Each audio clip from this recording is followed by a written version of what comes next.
Cholesterol తో ఇబ్బంది పడుతున్నారా? డయాబెటిస్ రివర్స్ చేసుకోవాలా? డైట్ తో పరిష్కారం. Contact functional nutrition Vinisha Reddy.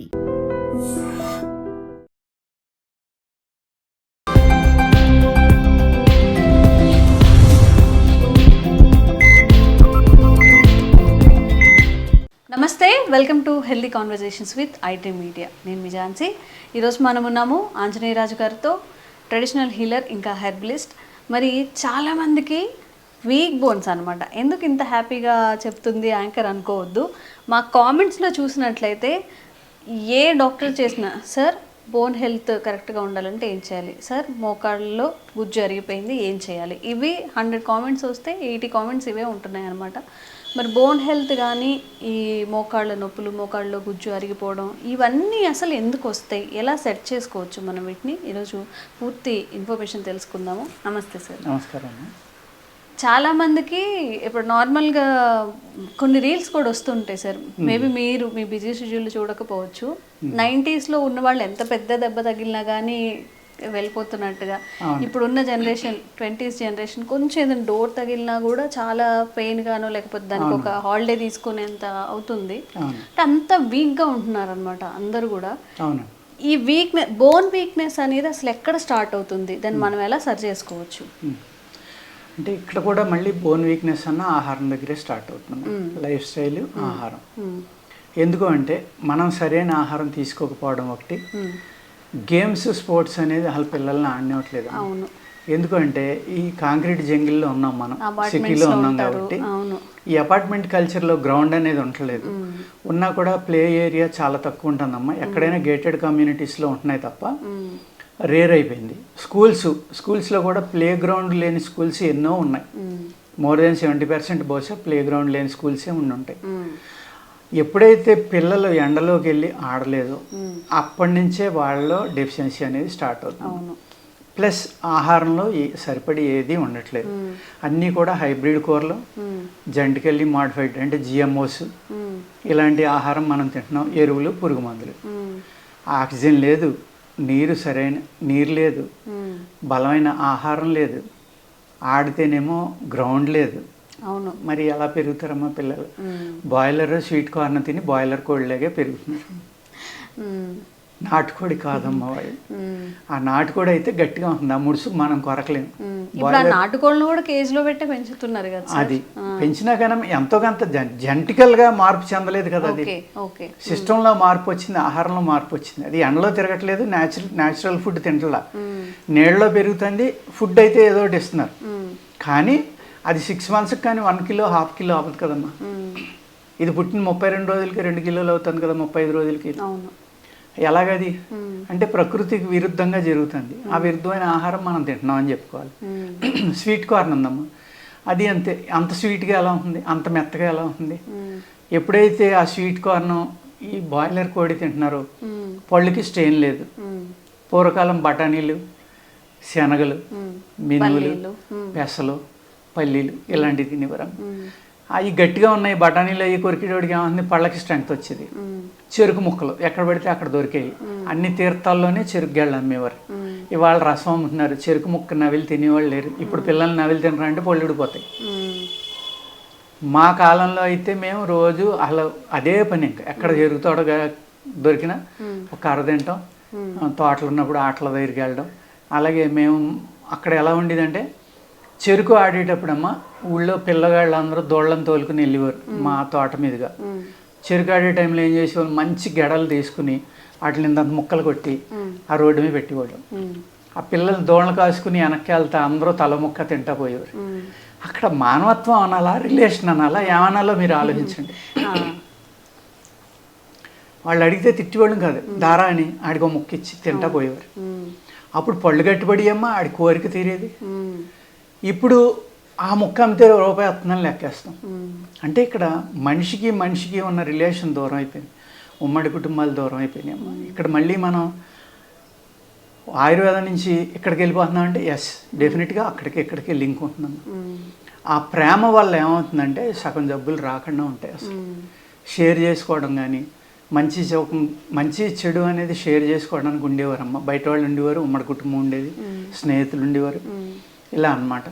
ఇప్పుడు పెద్ద కుటుంబాలు ఉన్నాయి, వాళ్ళు ఏం చేసేవారు, వాళ్ళ దగ్గర మనుషులు కానీ ఇంకొకరికి కానీ పురుడు వచ్చింది, అయ్యో పాపం వాళ్ళకి ఈ ఈ పురుడు వచ్చిన టైంలో పచ్చిం చేయడానికి వాళ్ళకి పచ్చి బియ్యం తింటారో వాతం పెరిగిపోయి మళ్ళీ ఆ మనిషి ఏమవుతుందని పాత బియ్యం అటుకు మీద దాసి ఉంచి వాళ్ళు మా అమ్మాయికి పురుడు వచ్చిందనో మా ఆవిడకి పురుడు వచ్చిందనో వస్తే 2 గుంచాల బియ్యం ఇంత బెల్ల ముక్క ఇంత చింతపండు ఇచ్చేవారు, పాత చింతపండు. ఆ రిలేషన్ ఎక్కడికి వెళ్ళిపోయింది ఇప్పుడు? కులాలు మతాలు ఇవన్నీ వేరైపోయి మనుషుల మధ్య దూరం పెరిగిపోయింది. ఇప్పుడు అసలు పక్క వాళ్ళ ఇంటికి ఏదైనా కొంచెం పెట్టడం అలాంటివే లేదు సార్, ఇంకా వేరే వాళ్ళకి ఎందుకు ఇస్తారు? అదే ఫ్రిడ్జ్ లో పెట్టుకొని 2 రోజులు మన పిల్లాడికే మనం ఆడు తింటా బయటకు వెళ్తామంటే అబ్బాయి ఇంట్లో తినేసి వెళ్ళి మీ ఫ్రెండ్స్ పెట్టాలని మనమే నేర్పుతున్నాం వాడికి. అది మన తప్పు అమ్మా, పిల్లల తప్పు కాదు. పూర్వం ఎలా ఉండేదంటే మనం తినేసి బయటకు వెళ్తామంటే అథవా మీ ఫ్రెండ్స్ బయట ఉన్నారు కదా వాళ్ళకి కూడా పెట్టి పట్టుకెళ్ళని పెద్దలు తిట్టేవారు, ఒకళ్ళు తిని వెళ్తే ఒప్పుకునేవారు కాదు. ఇప్పుడు తినేసి వెళ్ళమని చెప్తున్నాం అంటే ఎక్కడికి వెళ్ళిపోయాం మనం? ఆ ప్రేమ ఎక్కడదమ్మా? వాళ్ళు అంత గౌరవంగా ఉండేవారు, అంత ప్రేమగా ఉండేది. ఇటు ప్రేమ ఉండేది, అటు గౌరవం ఉండేది. ఆ గౌరవం ప్రేమ అనేది అదే నువ్వు చిన్న కొలవాడు కాబట్టి నిన్ను అలా చూస్తున్నారు, వాళ్ళు పెద్దోళ్ళు కాబట్టి అలా ఉన్నారు, నువ్వు కూడా టేబుల్ మీద కూర్చొని తిను, లేకపోతే నువ్వు కూడా ఆడితో సమానంగా మాట్లాడు, నువ్వు అలా ఎందుకు ఉండాలి? అదేం కాదమ్మా. అక్కడ రిలేషన్ అనేది ఎంత అద్భుతంగా ఉండేదంటే వాళ్ళు వర్క్ చేస్తూ ఉంటే నెల ఇంత దాచుకోరని దెబ్బలాడి దాన్ని దాచి వడ్డీతో సహా ఆడికి ఇచ్చి ఆడికి మళ్ళీ ఒక 1/2 ఎకరం కొనిపెట్టడం, ఒక ఇల్లు కొనిపెట్టడం, ఒక పొలం కొనిపెట్టడం, ఆడికి బంగారం కొనిపెట్టడం ఈ పెద్దలు చూసుకునేవారు. అంత మంచి రిలేషను ఈ వర్కర్స్కి యజమానికి మధ్యన ఉండేది. అది లేదు ఇవాళ పూర్తిగా పోయింది. ఎందుకు అంత ఆరోగ్యం మీద శ్రద్ధ ఉండేది? అయ్యో అక్కడ స్వార్థం అని కూడా మళ్ళీ అలా చెప్పామనుకోండి, వాళ్ళు పనిలోకి రాకపోతే మళ్ళీ దండగాని వాడు బలంగా ఉండాలని ఆహారం ఇచ్చారని చెప్తారు. మరి ఇప్పుడు ఎందుకు ఇవ్వట్లేదు? ఇచ్చిన వాళ్ళు తీసుకోవట్లా, ఎందుకంటే వాళ్ళ మనస్సులు కల్మషం చేస్తారు. ఇక్కడ ఏమవుతుందంటేనమ్మా ఈ ట్రెడిషన్ అనేది అన్ని యాంగిల్స్లోనే వస్తుంది. మనిషికి మధ్యన ఉన్న రిలేషన్ కానీ మెడిసిన్గా కానీ అన్ని రకాలుగా కూడా ఈ ట్రెడిషన్ అనేది వస్తుంది. ఎప్పుడైతే ఈ బలమైన ఆహారం తినకపోవడం ఒకటి, భూమిలో ఉన్న ఆహారం అంటే మినరల్స్ కానీ ఈ కానీ లేకుండా మనం సపోజ్ 20 బస్తాలు పండవలసిన భూమిని 50-60 బస్తాలు పండించడం కృత్రిమమైన ఎరువులు ఇచ్చి, అప్పుడు భూమిలో శక్తి అంతా లాగేసింది కదమ్మా. లాగేసినప్పుడు ఏమవుతుంది, భూమిలోంచి వచ్చే మినరల్స్ అంటే కాల్షియం అవనండి, ఐరన్ అవనండి, D3, B12, magnesium, calcium, potassium ఇవన్నీ ఒకప్పుడు ఏమీ తెలియకపోయినా వాళ్ళు తిని హ్యాపీగానే ఉన్నారు, గట్టిగానే ఉన్నారు. ఇవాళ ఎందుకు గట్టిగా లేరు? భూమిని పూర్తిగా మనం పాడు చేసాం. అలా అంటే ఏమంటారంటే ప్రొడక్షన్ పెరగకపోతే పాపులేషన్కి ఎలా సరిపోతుంది అంటారు. దానికి ఇంకో వీడియో చేయొచ్చమ్మా మనం, దానికి మొత్తం క్యాల్కులేషన్ తోటి సహా ఉంది నా దగ్గర. అప్పుడు మనం ఎంత తినేది ఇప్పుడు ఎంత తింటున్నాం అంతే తప్ప ప్రొడక్షన్ 10 రెట్లు పెరిగిందంటలా, 10 రెట్లు తింటున్నాం మనం సింపుల్గా చెప్పాలంటే. ప్లస్ ఏం తింటున్నాం, అందులో ఎటువంటి శక్తి లేని గడ్డి తింటున్నాము. బ్రౌన్ రైస్ తింటాం మానేసాము, పాలిష్, తెల్లటి బియ్యం, దానికి డబల్ పాలిష్, సింగిల్ పాలిష్, మళ్ళీ సిల్క్ బియ్యం అంటే వండిన వెంటనే నోట్లో పెట్టగానే దిగిపోవాలి నవలక్కల్లా, దాని సిల్క్ బియ్యం మళ్ళీ దానికి పేరు. ఇంకా అది ఏం పని చేస్తుందమ్మా మనకి? అదే సిల్క్ బియ్యానికి పురుగు పట్టదు. మీరు బ్రౌన్ రైస్ తెచ్చి ఇంట్లో పెట్టుకోండి, పట్టేస్తుంది, 4 రోజుల్లో పుచ్చిపోతుంది. అంటే పురుగుకి అందులో ఆహారం ఉందని తెలుసు, అందులో శక్తి ఉందని తెలుసు, అందుకు పురుగు తింటాను. ఈ సిల్క్ బియ్యం చెత్త అనేది పురుగు పట్టట్లా.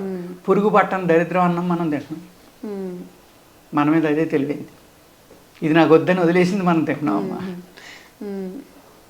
అర్థమైంది కదా? అంచేత ఏంటంటే ఈ D3, B12 అనేది ఎవ్రీ ఇయర్ అందరూ చేయించుకోవాలమ్మా కంపల్సరీగా. చేయించుకుని అది న్యాచురల్గా ఉండి ఆహారంలో కావాలి అంటే D3, B12 మన పాలకూరలో ఎక్కువ ఉందని, బీట్రూట్లో ఉందని ఇలా చెప్తూ ఉంటారు. పూర్వకాలం ఏం చేసేవారు అంటే ఇగో మళ్ళీ సున్నుండలను లేకపోతే న్యాచురల్గా వచ్చి పదార్థాలు, దుంపకూరలు న్యాచురల్గా ఉండి పంటలు తినటం వల్ల, అలాగే రొయ్యలు, పీతలు, ఇంకా చికెన్లు, మటన్లు ఇలా తినేవాళ్ళు. అది లేనివాళ్ళు ఏమో కాస్త వెజిటేరియన్ తినేవాళ్ళు ఏం చేశారంటే పాలు ఎక్కువగా వాడేవారమ్మా, పెరుగు ఎక్కువగా వాడేవారు. పాలలోని పెరుగులోని కూడా బ్రహ్మాండమైన కాల్షియం ఉంటుంది, బ్రహ్మాండమైన విటమిన్స్, ప్రోటీన్స్ అన్నీ కూడా ఉంటాయి అందులో కూడా. ఇప్పుడేమో పాలు తాగొద్దని కొంతమంది చెప్తున్నారు, తాగమని కొంతమంది చెప్తున్నారు. అదే మనం ఎముకల డాక్టర్ దగ్గరికి వెళ్ళామనుకోండి, అమ్మ రోజు నువ్వైనా సరే మగవాళ్ళు అయితే మీరు రోజు ఒక గ్లాస్ పాలు తాగండి పడుకునేప్పుడు. అదే ఇంకొక ఆయన అంటాడు అబ్బాయి పాలు విషయం అసలు తాగొద్దు అంటాడు. ఈ కాంట్రవర్సల్ అనమాట. ఇది ఏంటి అనేది అర్థం అవును, జనానికి అసలు ఏం తినాలో కూడా అర్థం కావట్లేదు. ఒకరేమో తినమని చెప్తుంటారు, ఒక తినొద్దని చెప్తూ ఉంటారు. మేము మరి పుట్టినప్పటి నుంచి బహుశా మేము ఇప్పుడు నాకు 70 వచ్చినాయి అమ్మా, 77 వస్తాయి. నేను పుట్టినప్పటి నుంచి బహుశా ఒక 70 ఏళ్ళలో 69 ఏళ్ళు తాగి ఉంటాను నేను పాలు. మరి నేను బాగానే ఉన్నాను కదా, నాకు ఏ జబ్బు లేదు, ఎంత వయసు వచ్చినా కంటి చూపు తగ్గలేదు, హ్యాపీగా ఉన్నాను భగవంతుడి దయ వల్ల ఇప్పటిదాకా. మరి ఎందుకున్నాం అలాగా? మన సిస్టమ్ అమ్మ.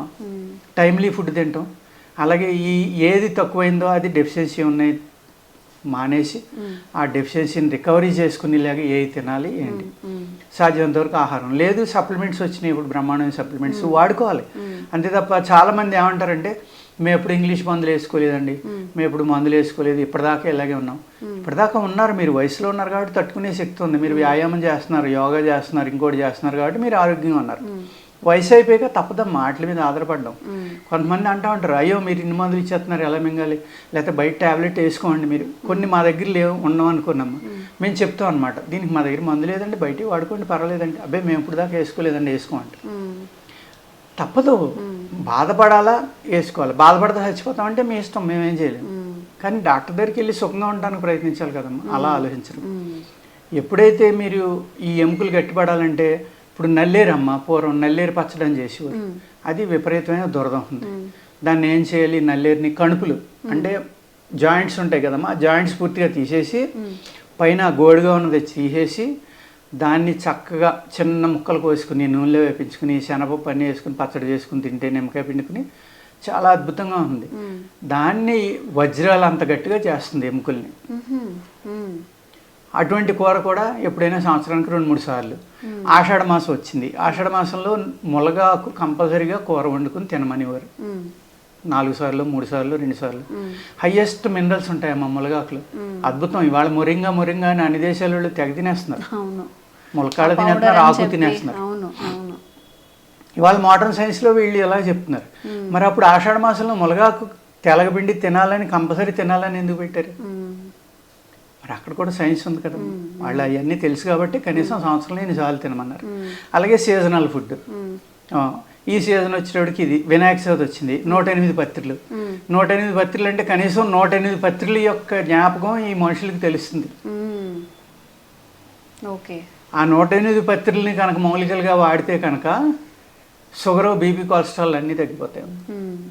అంటే అన్ని ఆకుల్లోనే ఉన్నాయి. ఆకుల్లోని కాయలు కూడా కడతారు కదా, మారేడు కడతారు, అలాగే మన వుడ్ యాపిల్ ఏంటమ్మా వెలక్కాయ కడతాం, వెలగాకు కడతాం, మారేడాకు, మారేడుకాయ, అనేక రకాల పత్రికలు ఉన్నాయి కదా. ఆ రోజు ఎంత చక్కని వాసన వస్తుందమ్మా ఇంట్లో అన్ని పత్రికలు వేసి వినాయకుడు పూజ చేస్తే. వాటి నుంచి వచ్చే ఆ అరోమా అంటారా, లేకపోతే ఆ ఫోమ్స్ ఆవిరి లాంటిది వచ్చి అవి వడులుతూ ఉన్నప్పుడు వచ్చిన వాసన వారం రోజుల దాకా ఇంట్లో. అంటే అవి రిలీజ్ చేసిన గాలిలో కూడా ఆరోగ్యం ఉందన్నమాట మనకి. మనం సైకలాజికల్గా హ్యాపీగా ఉంటాం ఆ వారం రోజులు ఆ విగ్రహం తీసే వరకు.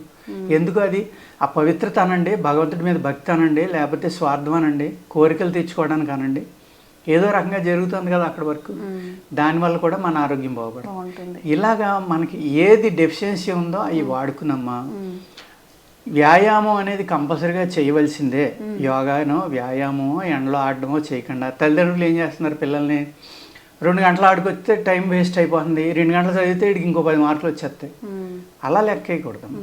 ఎప్పుడైతే పిల్లలు హ్యాపీగా వెళ్ళి ఎక్కువ ఆడారో, ఆడినప్పుడు ఏమవుతుంది, వాళ్ళ లంగ్స్ కెపాసిటీ పెరుగుతుంది, ఆక్సిజన్ హైయెస్ట్ తీసుకోవడం వల్ల ఆక్సిజన్ బ్రెయిన్కి సప్లై అవ్వడం వల్ల షార్ప్నెస్ వస్తుంది బ్రెయిన్లో.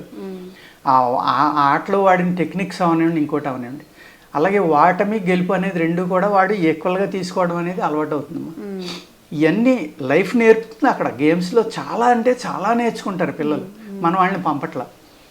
ఎప్పుడైతే వాళ్ళు ఎక్సర్సైజ్ లేకుండా సున్నితంగా పెరుగుతున్నారో ఎముకలు ఆటోమేటిక్గా మెత్తగా ఉంటాయి. ఇంకా పెద్దవాళ్ళు అంటారా, పెద్ద వయసు వచ్చేసరికి మినరల్ డెఫిషియన్సీ అనేది D3, B12 అనేది హయ్యెస్ట్ కనపడుతుందమ్మా.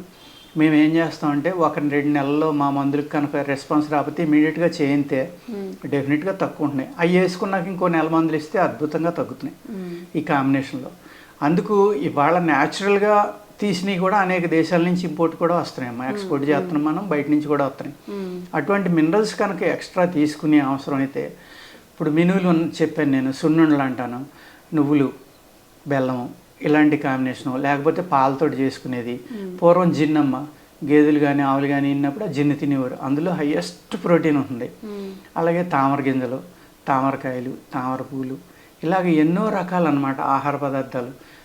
మనకి చిక్కుళ్ళలో ఎన్ని రకాలు ఉన్నాయమ్మా? 10-15 రకాలు ఉంటాయి. వేరుశనగ ఉంది, శనగలు ఉన్నాయి. ఈ 3 కూడా విపరీతమైన ప్రోటీన్ మాంసకృతులు ఉన్నాయి. ఇలాంటివి తినొచ్చమ్మా. మనం అన్వి తింటేనే ప్రోటీన్ పెరుగుతుంది, లేకపోతే లేదు కానీ కూడా అనుకోకల. ఇలాంటి ఆహారాన్ని తీసుకుంటా మినరల్ డెఫిషియన్సీ లేకుండా చూసుకుంటే డెఫినెట్గా మీ ఎముకలు గట్టిగానే ఉంటాయి. మీరు హ్యాపీగా ఈ ప్రాబ్లమ్స్ నుంచి బయటపడవచ్చు. ఓకే, తప్పకుండా సార్. మరి సార్ చెప్పిన విషయాలన్నీ కూడా మీరు పాటిస్తారు, మీ హెల్త్ని సెట్ చేసుకుంటారని మేము అనుకుంటున్నాము. మరికొన్ని వీడియోస్తో మళ్ళీ కలుద్దాం. Thank you so much. నమస్తే.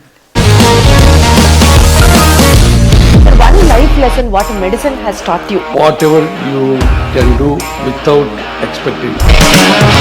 బట్ ఐ రియలీ బిలీవ్ మన పాజిటివ్ యాటిట్యూడ్ ఉంటేనే మనం ఏదైనా సాధించగలం. గట్ ని మనం కరెక్ట్ గా డీల్ చేసినట్లయితే అది మనకి పాజిటివ్ హార్మోన్స్ ని రిలీజ్ చేస్తుంది. షుగర్ వచ్చిన వాళ్ళ పరిస్థితి ఏంటి? పొట్ట దగ్గర పెరిగితే దాన్ని ఆండ్రాయిడ్ అంటారు, ఆండ్రాయిడ్ ఫోన్ కాదు. అసలు థాట్స్ ఎందుకు వస్తాయి? బ్రెయిన్ డెడ్ అంటే దానికి ప్రపంచం అంతా కూడా కొన్ని నిర్దిష్టమైనటువంటి లక్షణాలు ఉన్నాయి. మానసికంగా ధైర్యంగా ఉంటే క్యాన్సర్ జయించవచ్చు. You are a doctor for a cause sir, అంతే. వాళ్ళకి వచ్చిన ఆదాయం కాకుండా ఫ్రీ సర్వీస్ ఎంతమందికో చేస్తారు.